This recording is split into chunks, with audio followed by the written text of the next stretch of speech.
थोड़ा सा रिवीजन कर लेते हैं, बाकी लोग प्रेजेंट नहीं है। तो देखो, आपने कुछ क्लासेस शायद बीच में नहीं करी होंगी। तो मैंने इनको ये समझाया था कि ये भारत का मैप है, और भारत के मैप में हम देखें तो भारत का सबसे दक्षिणी बिंदु कन्याकुमारी नहीं है, वो क्या है? इंदिरा पॉइंट है, भारत का सबसे दक्षिणी बिंदु। और भारत का सबसे उत्तरी बिंदु का नाम क्या है? इंदिरा कॉल। तो ये हमें सबसे पहले पता होना चाहिए कि भारत का सबसे उत्तरी बिंदु क्या है और भारत का सबसे दक्षिणी बिंदु क्या है। इसके बाद फिर मैंने थोड़ा सा ये समझाया था इसके अंदर कि भारत की उत्तरी सीमाओं की बात करें तो भारत का क्षेत्र लगभग मेन लैंड है, वो स्टार्ट होता है 8.4 डिग्री से। ये 8 डिग्री और 4 मिनट उत्तर से लेके हम 37 डिग्री और 6 मिनट उत्तर में स्थित है। और मैप के अंदर और पूर्व की ओर देखें तो 68 डिग्री और 7 मिनट पूर्व से लेके हम 97 डिग्री और 25 मिनट पूर्व है। तो ये भूगोल के अंदर, मैप के अंदर हमारी लोकेशन है। मैप के अंदर हमारी लोकेशन इन के बीच में है। और आप देखते होंगे कि बीच में से एक लाइन खींची हुई आपको नजर आ रही होगी, जो कितनी है जी? 82.30 माने 82.5 डिग्री की है। ये इसको बोलते हैं भारत का मानक समय। क्या बोलते हैं इसको? भारत का मानक समय। अर्थात हम इस लाइन को मान के चलते हैं कि ये लाइन हमारा एक मानक समय के रूप में। फिर मैंने कहा था कि अखंड भारत क्या है। तो मैंने कहा था कि आज भी कई बार सुनने को आता है कि भारत को वापस से अखंड भारत बनाएंगे। अखंड भारत बनाना आसान चीज है क्या? तो खैर, है तो बहुत मुश्किल। आप यहाँ देखेंगे तो अफगानिस्तान है, यहाँ देखेंगे तो पाकिस्तान है, यहाँ देखेंगे तो नेपाल है, और यहाँ देखेंगे तो बांग्लादेश है। इन सभी को वापस हमें भारत में जोड़ना पड़ेगा। फिर इसके बाद मैंने ये डिस्कस किया था कि भारत के जो पड़ोसी देश हैं वो कौन कौन से हैं। तो मैंने इसमें कहा था कि देखो, भारत के पड़ोसी देश तो काफी हैं। यहाँ आपका अफगानिस्तान भी है, यहाँ पाकिस्तान भी है, यहाँ आपका जो है वो बांग्लादेश है, यहाँ म्यांमार है, यहाँ चीन है, यहाँ पे आपका जो है वो दैट इज भूटान है। तो मैंने कहा था कि भारत और पाकिस्तान की सीमा 3323 किलोमीटर की है, वो आपने याद कर लेनी है। भारत की चीन, हाँ जी, तो भारत की चीन के साथ जो बाउंड्री है वो 3488 किलोमीटर की है, ये आपने याद रखनी है। भारत की नेपाल के साथ जो सीमा है वो 1751 किलोमीटर की है, ये आपने भूलना नहीं है। भारत की भूटान के साथ जो सीमा है 699 किलोमीटर की है, वो आप नहीं भूलेंगे। और भारत की म्यांमार के साथ जो सीमा है 1643 की है। एंड फाइनली सबसे ज्यादा भारत की सीमा किस देश के साथ है? बांग्लादेश। और ये कंठस्थ करना आपको कि 4096 क्या है, ये 7 किलोमीटर है। तो 4096.7 किलोमीटर है ये। अब फिर मैंने इसके बाद ये डिस्कस किया था कि रेड क्लिफ लाइन जो है वो भारत और किसके बीच में है? पाकिस्तान के बीच में। तो मैंने कहा था कि मैकमोहन लाइन किसके बीच में है? तो भारत और चीन के बीच में। तो दुरंत लाइन किसके बीच में है? तो भारत और अफगानिस्तान। ये जो बाउंड्री ऊपर भारत और अफगानिस्तान की, इसको दुरंत लाइन कहते हैं। तो मैंने कहा था कि पॉक स्ट्रेट जिसे बोलते हैं, पॉक जलडमरू मध्य, ये भारत और श्रीलंका के बीच की सीमा है। और फिर मैंने कहा था कि एलएसी क्या है, एलओसी क्या है, इसके बारे में आपको मैंने कहा था उस दिन कि मैं आगे बताऊंगा। और एक चीज और आपने नहीं भूलनी है कि भारत की समुद्री सीमा, जिस अंग्रेजी में कहते हैं कोस्ट लाइन, वो 7516.6 किलोमीटर की है। ये भी आपने कंठस्थ रखना है, इसे भी आपने भूलना नहीं है। इसके बाद फिर हमने डिस्कस किया कि रेड क्लिफ लाइन कहाँ है। तो मैंने आपको बताया कि रेड क्लिफ लाइन जब भारत और पाकिस्तान का विभाजन हुआ तो ये लाइन आपको यहाँ भी दिखेगी और ये लाइन आपको यहाँ भी दिखेगी। मैंने आज की डेट में भारत और बांग्लादेश के बीच की सीमा जो है उसको भी क्या नाम देंगे? Red Cliff. तो एक तरह से जब पूर्वी और पश्चिमी पाकिस्तान बने थे, बाद में जाकर तो पूर्वी पाकिस्तान बिकेम बांग्लादेश। ये मैंने डिस्कस किया था, आपको शायद याद होगा। फिर मैंने कहा था कि सरक्रीक क्या चीज है? सरक्रीक जो सीमा है हमारे बीच में, भारत और पाकिस्तान के बीच में, वो कहाँ जैसे है, इसकी चर्चा हुई थी। तो मैंने कहा था आपको कि सरक्रीक है वो कच्छ मार्शलैंड हम कह सकते हैं इसका नाम। तो कच्छ जो इलाका है, जो अपना गुजरात का इलाका है, यहाँ ये सरक्रीक लाइन है जो भारत और पाकिस्तान को बांटती है, इसे बोलते हैं सरक्रीक लाइन। तो इसे आप नहीं भूलेंगे, सरक्रीक लाइन। और एक नदी बहती है यहाँ पर, जिसे बाण गंगा भी कहा जाता है। जो नदी आ रही है ना यहाँ पे, इसे बाण गंगा भी कहते हैं। तो ये भी हमने उस दिन जो है वो डिस्कस किया था। इसके बाद फिर हमारी चर्चा थी वो एलओसी पे आ गई थी। तो मैंने कहा कि एलओसी क्या है? तो आपने कहा अभी लाइन ऑफ कंट्रोल है, ठीक है अभी, बट ये सीमा जो एलओसी है ये कहाँ जैसे है? तो भारत और पाकिस्तान के बीच में ये जम्मू और कश्मीर वाले क्षेत्र में है। फिर मैंने कहा कि 1947 में स्थितियां हमारी कुछ इस तरह की थी। पश्चिमी पाकिस्तान भी आपको पूरा नहीं दिखेगा, यहां देखेंगे तो ये पूर्वी पाकिस्तान था। भारत का मुकुट आपको नहीं नजर आ रहा यहाँ पे, बीच में बहुत सारा एरिया भारत का नहीं है। लाल रंग वाला एरिया भारत और हरे रंग वाला एरिया हो गया पाकिस्तान। बट आज की डेट में हम देखें तो ये मुकुट भारत का ऊपर कश्मीर है, लद्दाख है, वो 1947 में भारत का पार्ट था ही नहीं। ये तो बाद में जाकर, हैदराबाद है नीचे, जूनागढ़ है गुजरात का एरिया बहुत बड़ा, वो भारत का के साथ बाद में आए, बहुत लेट आए। कुछ लोग यहाँ की रियासतें थी वो पाकिस्तान के साथ चली जाती हैं, तो ये जो रियासतें थी वो पाकिस्तान के साथ चली जाती हैं। तो इस तरह से जो है वो बदलाव आए और ये देश कंप्लीटली बने उसके बाद। तो फिर मैंने कहा था कि हमारे बीच में विवाद आ गया। विवाद कैसे आया? 1947 में कश्मीर भारत का अंग था ही नहीं, तो फिर पाकिस्तान ने अपनी सेना भेजी कश्मीर में और इस इरादे से कि इसको कब्जे में कर लेंगे सारा का सारा, जबरन तरीके से। तो खैर जो हुआ सो हुआ। वहां के राजा हरि सिंह थे, जो मैंने आपको कहानी बताई लास्ट टाइम। तो हरि सिंह ने स्टार्टिंग में तो हेल्प नहीं मांगी और अपने ही दम पे करने लगे।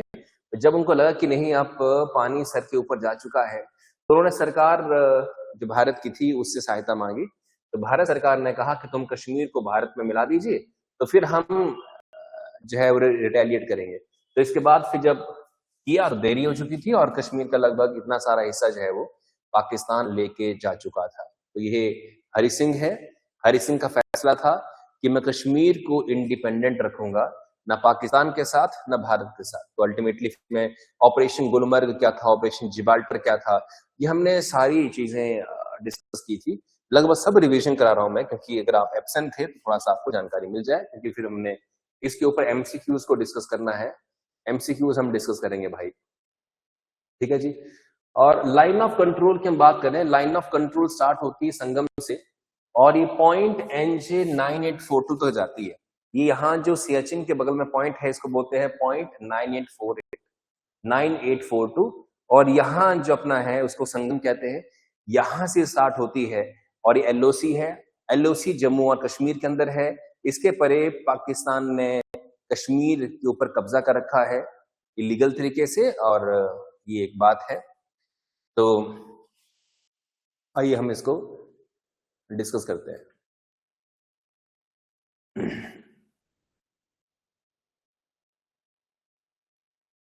शिमला एग्रीमेंट हुआ, इन्होंने साइन किया LOC के ऊपर, फाइनली LOC बन जाती है। चलिए जो भी है। और POK क्या है और अक्साई चीन क्या है, क्या आप जानते हैं? What is POK, what is Aksai चीन? भाई POK क्या है? वो कश्मीर जो पाकिस्तान के पास है, पाकिस्तान के कब्जे वाला कश्मीर, क्या बोलेंगे आप उसे? POK। और POK का फुल फॉर्म क्या है? पाकिस्तान ऑक्यूपाइड कश्मीर, हिंदी में बोलते हैं इसको पाकिस्तान अधिकृत कश्मीर। और यहां आप देखें तो क्या है, ये चाइना ऑक्यूपाइड एरिया है, मैंने चाइना अधिकृत एरिया है, इसे बोलते हैं अक्साई चीन। तो ये पूरा जो मुकुट भारत का था, पूरा कश्मीर, जम्मू और कश्मीर, उसका लगभग आधा हिस्सा किसके पास है जी? पाकिस्तान के पास। और थोड़ा हिस्सा किसके पास है? चीन के पास। तो पूरा J&K हमारे पास नहीं है, पर जब भी हम इंडिया का मैप बनाते हैं तो इस मैप के अंदर हम इसे अपना ही दिखाते हैं। तो please understand this line of control. आइए, तो ये तो यहां तक हो चुका है। हमने सियाचिन ग्लेशियर की बात करी थी, याद आपको जी? तो मैंने कहा था कि सियाचिन ग्लेशियर यहां जैसे है, तो मैंने कहा था कि सियाचिन ग्लेशियर वर्ल्ड की हाईएस्ट क्या है जी? बैटलफील्ड है, क्योंकि इतनी हाइट पर कोई भी सेना नहीं खड़ी है वर्ल्ड में, इतनी हाइट पर है। एडवांटेज क्या है इसकी? यहां खड़े रहकर हम पाकिस्तान पे और इधर चीन पर नजर रख सकते हैं, इतनी हाइट पे है ये। तो ये हमें एडवांटेज मिलती है, ये हमें यहाँ बेनिफिट मिलता है। और ऑपरेशन मेघदूत के जरिए भारत ने इस क्षेत्र पर कब्जा किया था 1984 में, ऑपरेशन मेघदूत, ठीक है जी। ऑपरेशन मेघदूत के जरिए कब्जा किया था ना। भारत और बांग्लादेश की बात करें तो बांग्लादेश पहले वो देश थोड़ी ना था, बांग्लादेश पहले पूर्वी पाकिस्तान था, मालूम है जी? बांग्लादेश पहले देश नहीं था, क्या था ये? बोलो जी? पूर्वी पाकिस्तान, मैंने पाकिस्तान ही था। बट वहां के लोगों ने आजादी की मांग करी और 16 दिसंबर 1971 को बांग्लादेश एक अलग देश बन के सामने आ गया। उसकी राजधानी क्या है? ढाका। ठीक है जी। लाइन मत भूलना, ये किस समय इसको आजादी मिली। 1971 तो सारे जानते हैं, बट 16 दिसंबर जो है वो आपने भूलना नहीं है। 16 दिसंबर 1971 को इसको क्या मिलती है जी? आजादी मिलती है। सही है जी। फिर मैंने बात करी सिलीगुड़ी की। मैंने कहा भाई सिलीगुड़ी जो है वो बहुत ही डेंजरस एरिया है। रीजन क्या है? इसको चिकन नेक भी कहा जाता है। जैसे चिकन होता है उसकी गर्दन बड़ी कमजोर होती है। आप बिलीव नहीं करेंगे, अगर चिकन जो है वो चलता चलता अगर गलती से गर्दन के बल अगर पड़ जाए तो उसकी गर्दन टूट जाती है और मर जाता है। इतनी कोमल गर्दन होती है उसकी। तो जो चिकन काटते हैं आपने कई बार देखा होगा, कुछ तो उस तरह से काट देते हैं या किसी चीज से काट देते हैं, गर्दन की चिकन काटते हैं। कुछ आपको ऐसे भी लोग मिलेंगे जो उसकी गर्दन को मरोड़ कर भी काट देते हैं। मिले कई लोग ऐसे जो चिकन काटते हैं। तो बोलने करते हैं उसकी गर्दन बड़ी कमजोर सी होती है। तो भारत का ये जो उत्तरी पूर्व एरिया है, इसकी ये जो गर्दन समझिए आप, इतनी कमजोर है कि कोई भी इस तरफ से अगर दबाव पड़ा तो ये टूट गई तो ये पूरा पूरा एरिया जो है हमारे संपर्क से बाहर हो जाएगा। रीजन क्या है? यहाँ बांग्लादेश है, फिर यहाँ चीन है, यहाँ जाना हमारा क्या हो जाएगा जी? मुश्किल। तो दैट इज वाई ये एरिया जो है इसको बोलते हैं सिलीगुड़ी। और मैंने कहा था नेपाल यहाँ, बांग्लादेश यहाँ, यहाँ आपका भूटान और इधर चाइना। तो ये ऐसी जगह है जहां मल्टीपल देश बड़े क्लोज हैं जी, है कि नहीं है? और इस रास्ते से नेपाल और बांग्लादेश के जो कुछ लोग हैं वो हथियार खरीदते हैं, बेचते हैं, इलीगल काम करते हैं। तो ये बहुत ही जबरदस्त एरिया है, बहुत ही जबरदस्त एरिया है। ये हमने डिस्कस किया था। फिर हमने डिस्कस किया एनक्लेव्स के बारे में। किसके बारे में जी? एनक्लेव्स। एनक्लेव्स क्या होती हैं? मैंने कहा किसी देश के भीतर किसी और देश का जो जगह होता है उसको बोलते हैं एनक्लेव्स।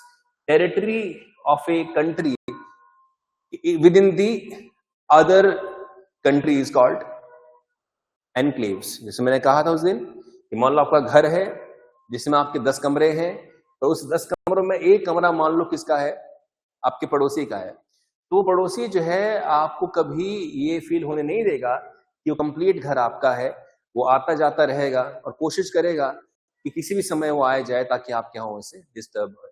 इसलिए फिर डिस्टर्बेंसेस बहुत रहती हैं। तो ये हमने और बांग्लादेश ने आपस में एनक्लेव्स को शेयर कर लिया था। 2015 के अंदर हमने ये एनक्लेव्स को शेयर कर लिया आपस में। ठीक है जी। 111 इंडियंस थी, 51 बांग्लादेशी थी। तो भारत ने 111 जो है वो बांग्लादेश को सौंप दी, 51 खाली उसे दी। पर चलो मैटर सॉल्व हो गया ना। इसमें मैंने कल कहा कि मान लो आपके मकान के अंदर जो है वो उसके पड़ोसी के 2 कमरे हैं, कहीं 4 बना के देने पड़ जाए उसको, ऊपर दे दीजिए, क्योंकि उसकी इंटरफेरेंस क्यों अंदर चाहिए हमें, है ना। तो वो हमने उस दिन बात करी थी और ये एग्रीमेंट हुआ, लैंडमार्क एग्रीमेंट, ये 2015 के अंदर ये एग्रीमेंट हुआ था। इस एग्रीमेंट से जो है वो चीजें सुलटी थी। फिर हमने फिर तिब्बत की 5 फिंगर्स की बात करी। तिब्बत जो चीन के अधीन है, चाइना के अंडर है, तो उसके बारे में कहा जाता है कि चीन जो है कहता है लद्दाख भी उसका है, नेपाल भी उसका है, सिक्किम भी उसका है और भूटान भी उसका है। इसके पीछे कारण क्या? तो इसके पीछे कारण ये है कि चीन कहता है कि भाई देखो कि एक टाइम पे तिब्बत जो क्षेत्र था उसकी 5 उंगलियां कही जाती हैं, जिसमें नेफा भी आता है, अरुणाचल प्रदेश भी आता है। तो कहता है कि जब चीन ने अब तिब्बत पर कब्जा कर लिया है तो टेक्निकली जो एरिया तिब्बत के थे वो एरिया अब चीन के हो चुके हैं। इस कारण से भारत का लद्दाख हो गया, भारत का सिक्किम हो गया और अब भारत का अरुणाचल प्रदेश हो गया। इन जगहों पर चीन अपना दावा करता रहता है और चाइना के जो मैप्स हैं, चीन के जो मैप हैं, उनमें इन जगहों को उनका दिखाया जाता है। ठीक है जी। तो ये चीजें हमने डिस्कस की थी, 5 फिंगर ऑफ तिब्बत। कई बार एग्जाम में क्वेश्चन पूछते हैं कि तिब्बत की 5 उंगलियां क्या हैं, कौन कौन सी जगहों को तिब्बत की 5 उंगलियां कहा जाता है, 5 फिंगर्स ऑफ, कैसे करें, है ना। चलिए,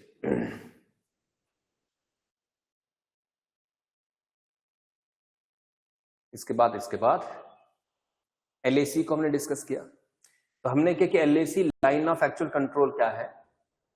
तो मैंने आपको बताया कि जो एरिया है लद्दाख वाला एरिया, लद्दाख वाले एरिया में चीन ने जो 1962 वाले साल में इस एरिया पे कब्जा कर लिया था, तो यहाँ एक सीमा बन गई, that is called line of actual control, इसे एलएसी कहते हैं। ठीक है जी, रिवीजन हो चुका है। अब हमने अगले क्लास में जब सब प्रेजेंट होंगे तो हमने एमसीक्यूज डिस्कस करने हैं जो क्वेश्चन आते हैं एग्जाम में बाउंड्री को लेकर। ठीक है, लीजिए ब्रेक लीजिए 5 मिनट का।